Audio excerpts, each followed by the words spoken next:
Ang kwentong ito ay hindi ko karanasan. Dahil kwento ito ng kaibigan ng tatay ko na itago na lang natin sa pangalang Menandro. Siya nga pala, ako si Liro at ito ang kwento.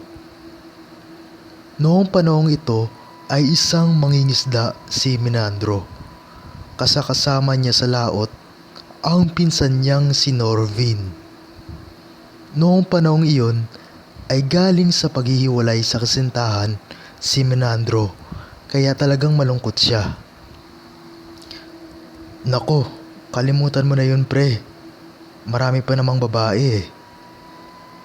Payo sa kanya ni Norvin. Marami ngang babae pre, pero hindi naman kagaya sa dati kong minahal.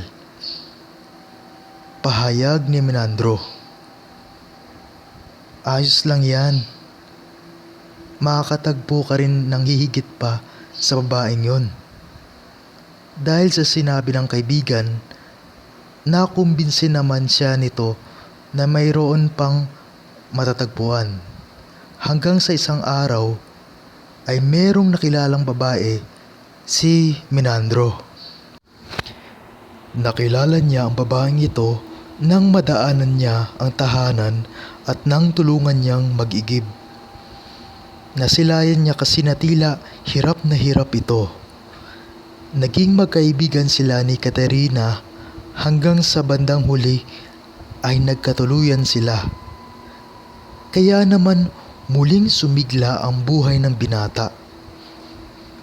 Nadadala na rin siya nito sa tahanan nito. Pero may napapansin si Menandro kapag pupunta siya roon. Tinitignan siya ng masama ng mga magulang nito at masyadong malansa ang tahanan ng nobya.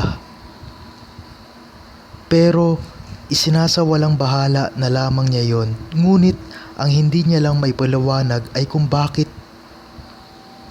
tuwing gabi ay madalas siyang naalimpungatan at may naririnig na kaluskos sa bubungan. Hindi niya may paliwanag kung ano iyon.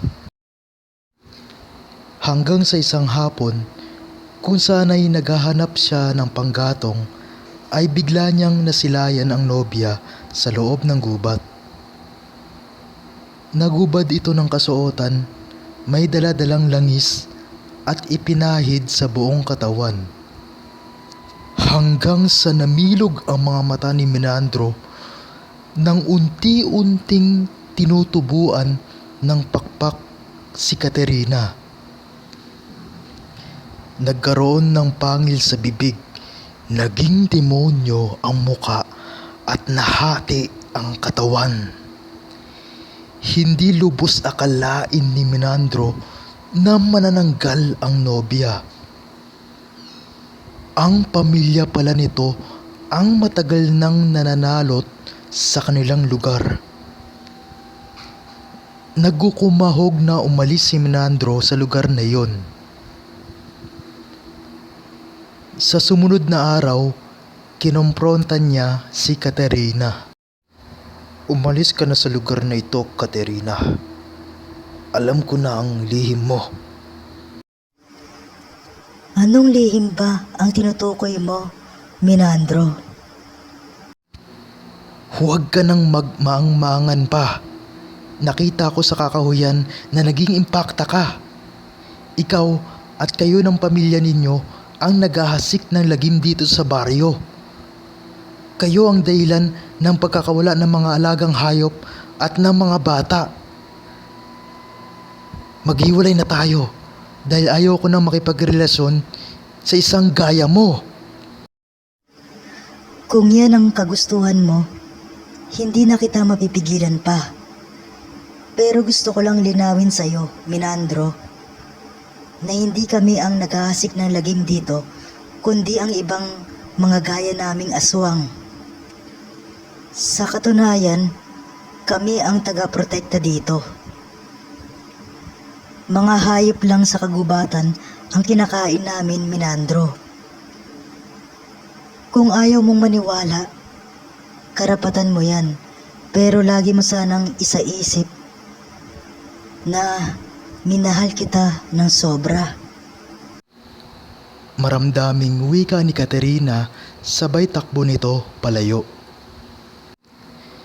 Kinabukasan, naisipang puntahan ni Menandro ang dalaga, ngunit nalaman niya na umalis na pala sila roon.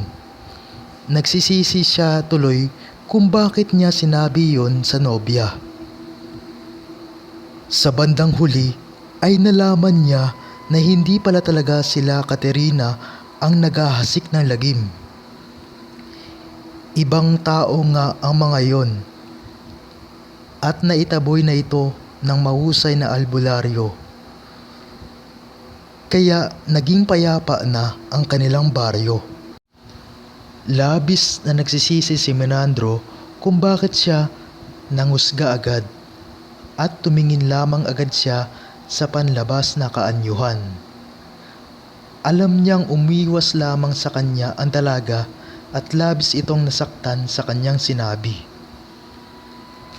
Ngayon na matanda na si Menandro at wala pang sariling pamilya, umaasa siya na makikita pa niya si Katerina at doon ay hihingi siya ng tawad.